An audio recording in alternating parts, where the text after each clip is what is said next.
Hi, I'm Mark Alfonso from PLC Calibration. We provide calibration and repair services for the Aeroflex 4000 and 6000 units. And today I'm going to be talking about how to run the self-test diagnostic, as well as some other neat tips and tricks that are going to help you out when you're using the unit. So I'm just going to show you a couple of tips and tricks for checking things when it arrives at your maintenance facility, or any time that you haven't been using the unit last yourself and you're grabbing it from somebody else to use. A few things to check for, and this is already just booted up and ready to go. So if you go into the setup menu first, we're going to run a self-check and then also check for some other diagnostics on it. So we want to go to Setup General here, okay? And we want to look at Info. And under there, we can see that the Mode S and the TCAS options are installed. Also, it tells you what your different software versions are for the bootloader and the FPGA, CPLDs. So this basically gives you your software version. So what we want to do is we'll hit return here, and we're going to go to Hardware Tools, and we're going to run the internal diagnostic.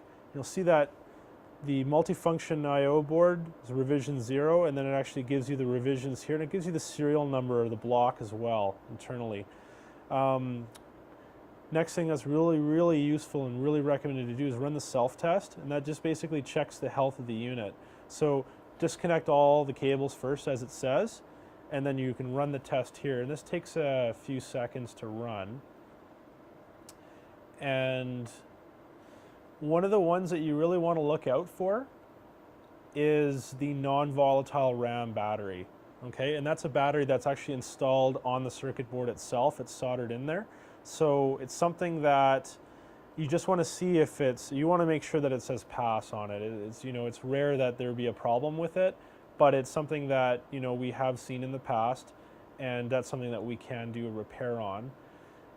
Also, the calibration constants for the unit are stored inside non-volatile RAM, so that would probably need to be recalibrated if there was a failure on the non-volatile RAM.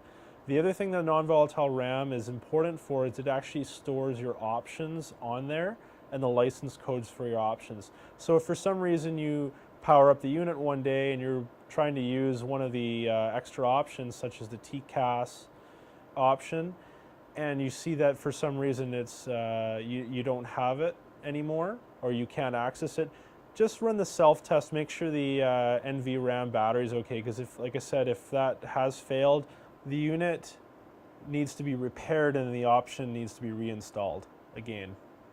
Now that we've done our self-check or self-test diagnostics on the unit, one of the neat kind of tips and tricks here is, you can change your contrast really easily, as well as your backlight. So backlight, you can hit the up arrow, down arrow keys to get there.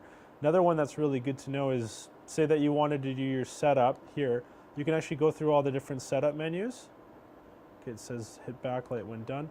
So you can go through all your different setup menus, and then you have to go back to your DME or your transponder. One of the things you can do to make it easier for you is just hit transponder here, set this all up first, and then hit setup here, and then it actually brings you to the setup right away. So it's just an easy way to bypass those pages.